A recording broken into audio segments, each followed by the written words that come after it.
Sooner or later, every gardener must cross the threshold over into the dark side of gardening, fertilizers. Some choose to take the more innocent route of composting and dabble with using different kinds of manure, whether it be horse, cow, or chicken. Everyone has their preference. And others fully embrace the dark arts of chemistry, praising Fritz Haber and Carl Bosch for their contribution to modern agriculture. While obtaining the results they desire, inorganic fertilizers can be detrimental to both our health and the health of the environment if stored or used improperly. That being said, they are a tool that exists, and should we want to experiment with it, it is important to know what we are buying. This video intends to shed some light on this issue. They're all labeled as fertilizer, but not all fertilizers are created equally. As with all things, it's important to look past the frivolous marketing schemes. Nobody cares if it grows bigger harvests, or that it's a handcrafted blend. None of this stuff matters, and they can put whatever they want on those labels. But when the rubber hits the road, all we care about is the numbers. Well, which numbers should you look at? There are two sets of numbers to look at, one important and one slightly less important. The first most important number is the NPK, which stands for nitrogen, phosphorus, and potassium. This number represents the percentage of each compound in the fertilizer. So a 3-1-2 would be 3% nitrogen, 1% phosphorus, and 2% potassium. Nitrogen helps with the plant growth above the ground. It does a great job of promoting the green, leafy growth of the plant, and as a result, it provides the necessary building blocks to produce lush green lawns. Lawn fertilizers often have a larger first number, that is, a higher level of nitrogen. Phosphorus is the most useful at establishing growth beneath the soil surface, in the form of healthy root systems. It is also the component most responsible for beautiful flower blooms and fruit production. You'll notice that fertilizers designed for flower production, or starter-type fertilizers for your lawn, have a high middle number, a higher phosphorus. Potassium is the multi-tool of the bunch and is important for the overall health of your plants.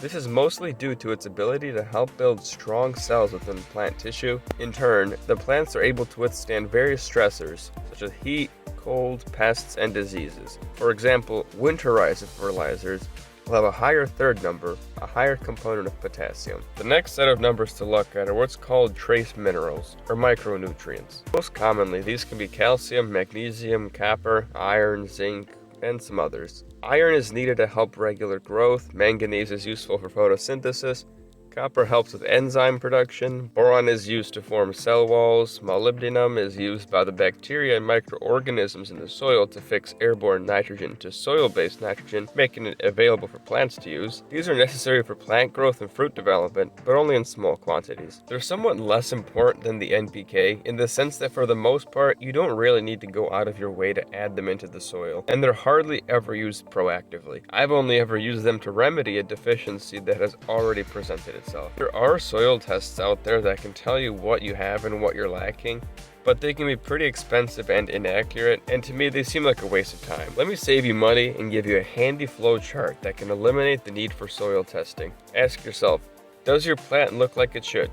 If yes, then there's no problem and therefore no need to test. If no, find out what the leaves or fruit are trying to tell you they need, and then add that into the soil.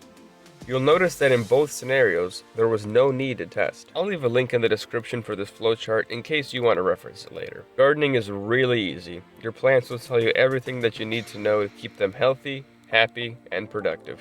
This is not meant to be a guide on when you should apply fertilizer, nor is it meant to dive into the benefits of one type of fertilizer over another. This video is just here to help show you how to read the labels so that next time you're in the store, you can make an educated choice based on the needs of your garden, and not based on the cheap gimmicks slapped onto the label. And of course, this doesn't only apply to fertilizers for your garden. The skills taught in this video are also useful with selecting lawn care supplements, as well as any kind of plant food. If you liked what you saw, why not subscribe and hit the notification icon to stay up to date when I post. If you change your mind, you can always unsubscribe later. But until next time, bye.